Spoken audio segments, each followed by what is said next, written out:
This is a message for people who have not yet started their private practices. Maybe they've been wanting to for a while, but they just haven't done it yet. Maybe they've even joined my program. Maybe they've joined the Start Your Private Practice system and they haven't taken the steps to actually start their practice, right? They got all excited and they joined and then they kind of stopped. My name is Jenna Castro-Casbon. I am part of a group of private practitioners who have taken client care into our own hands. We are skilled clinicians who pride ourselves on providing high-quality care to our clients and their families. We are fighting against productivity requirements, administrative red tape, and unnecessary restrictions. We started our own private practices to take control of our professional and personal lives, of our schedules, of our incomes, of our future. We work hard for our clients, but on our terms. We believe in helping others, but also helping ourselves. We are not interested in competing with each other because we hope we'll all make it. We are successful private practitioners, and these are our stories. I was just listening to a podcast episode with James Wedmore where he was talking about how, when you are delaying doing something, is there a benefit to doing that? And it sounds very counterintuitive, so stick with me for a second. He was basically saying, if you have intention to do something, but you decide to not do it, what could potentially be a benefit there? So, for example, if you are afraid of failure, if you are afraid, of judgment of others, you might either consciously or more likely subconsciously be not starting your private practice, be not getting your ducks in a row, or maybe you did get all of your ducks in a row and you are ready, but you're holding back on telling people about your practice and getting the word out and doing marketing because you are afraid of failure.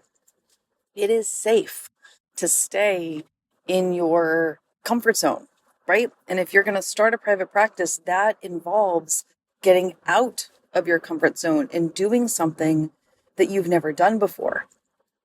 If you want to have a private practice, if you want to have more control over your caseload and your income and your schedule and all those kind of things, you have to do something to make that happen. It's not enough to just desire those things.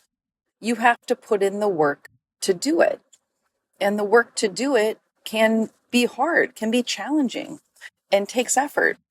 And so I think there's some percentage of people who have been listening to me for years, have been in my Facebook groups, and even some people who have invested in my programs, but then not taken the action that will get them to their goals because maybe they're afraid of the judgment of others, right? Maybe they're afraid of failure. Maybe they're afraid of all of these things. But if you allow yourself to stay in fear mode, you won't get what it is that you desire.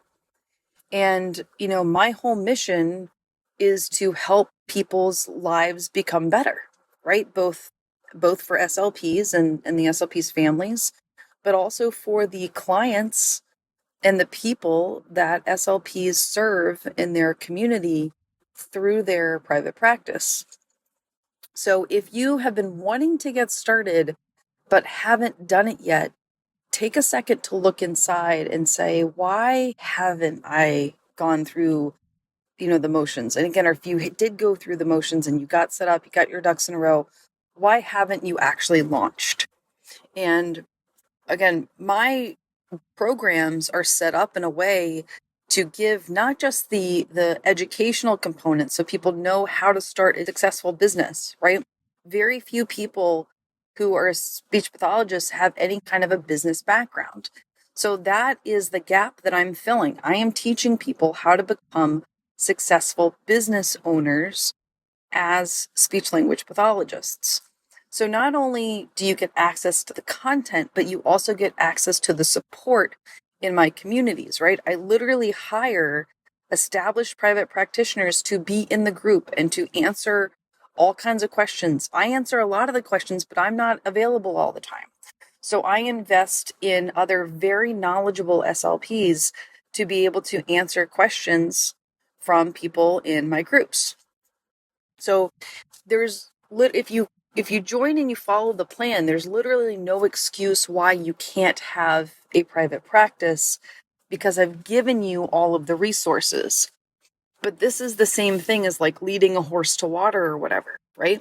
So if you have been led to the water and you are there and you are thirsty, this is a message for you to start drinking, start doing it, start drinking the water, right? Lead the horse to water.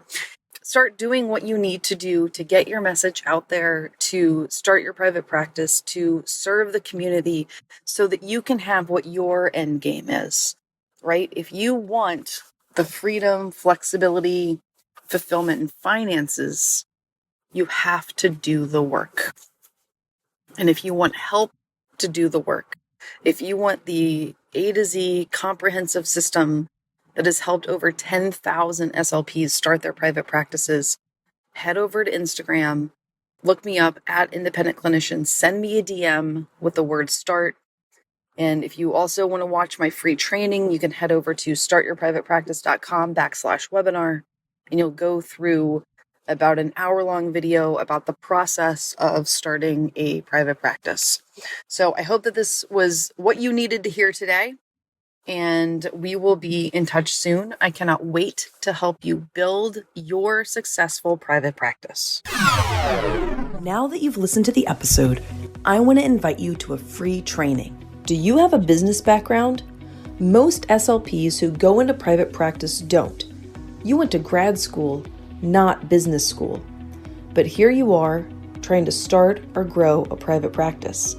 The good news is, business skills can be learned, and I want to help you make solid decisions on how to start and grow your private practice so you can serve your community and build a legacy while doing therapy on your own terms, in your own time, and yes, make more money. I want to invite you to my free training, specifically to help SLPs get the background information you need to know in order to be successful. There are 2 tracks, the Start track and the Grow track, because the needs of beginners and growth level private practitioners are very different. The trainings are short but thorough and can be consumed and put into action quickly. I want to teach you how to think, act, and behave like the private practitioner you are meant to be so that you can step into the vision you have for your private practice and your life. And the best part, these trainings are completely free. To register right now, simply visit independentclinician.com, click Start or Grow, and we can get started right now.